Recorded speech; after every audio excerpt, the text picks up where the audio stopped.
নমস্কার, আমি সঞ্চিতা। আমার নতুন একটি ভিডিওতে আপনাদের অনেক অনেক স্বাগত জানাই।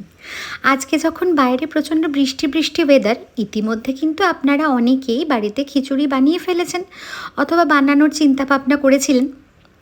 কিন্তু আমার বাড়িতে আবদার হয়েছে রাত্রেবেলায় আজকে এই বৃষ্টির মরশুমে বানাতে হবে লাল লাল ঝাল ঝাল মাটন কষা আর মিষ্টি মিষ্টি বাসন্তী পোলাও। তাহলে আর কি, এই আবদার যখন উঠেছে তখন তো আমাকে সেটা রাখতেই হয়। তাই আমিও রান্নাঘরে চলে এলাম লাল লাল ঝাল ঝাল মাটন কষা বানাতে।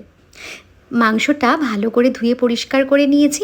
এর মধ্যে দিয়ে দিয়েছি পেঁয়াজ কুচি, লঙ্কার গুঁড়ো, হলুদ গুঁড়ো, কুচো করে রাখা টমেটো, একটুখানি পেঁপে গ্রেট করে নিয়েছি, আর দিয়ে দিয়েছি ওই 1-1.5 টেবিল স্পুন মতো সর্ষের তেল।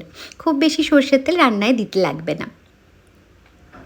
কখনো কখনো তো আমি তেল ছাড়াই মাটনটা রান্না করি, সেই রেসিপি অবশ্য আগে তোমাদের সঙ্গে শেয়ার করেছি, তবে তোমরা যদি চাও আরও একবার সেই রেসিপিটা তোমাদের সঙ্গে শেয়ার করতে পারি। দিয়ে দিয়েছি একটা গোটা রসুন, ভালো করে ধুয়ে পরিষ্কার করে মাংসের মধ্যে দিয়ে একসাথে ভালো করে কষিয়ে নিয়েছি। আর অন্যদিকেই আমি কিন্তু আলুটাকে ভালো করে ভেজে নিয়েছি।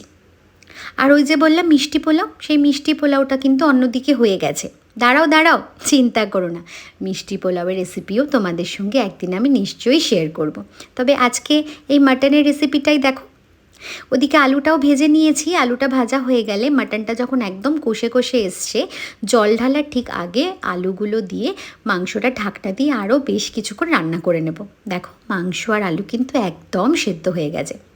এবার ঝোলের জন্য দিতে হবে পর্যাপ্ত জল, তাই গরম ফুটন্ত জল আমি মাংসের মধ্যে দিয়ে একটু ফুটিয়ে নিলাম। ব্যাস, মাংস একেবারে রেডি। এবার ওপর থেকে ছড়িয়ে দিলাম গরম মশলা আর একটুখানি ঘি। মাংস তো আমার একদম রেডি হয়ে গেল। এরপর শুধু সুন্দর করে সাজিয়ে গুছিয়ে খেতে দেওয়ার পালা। এই যে প্লেটটা সাজিয়ে নিয়েছি, বাটি চাপা দিয়ে গরম গরম পোলাও, শসা,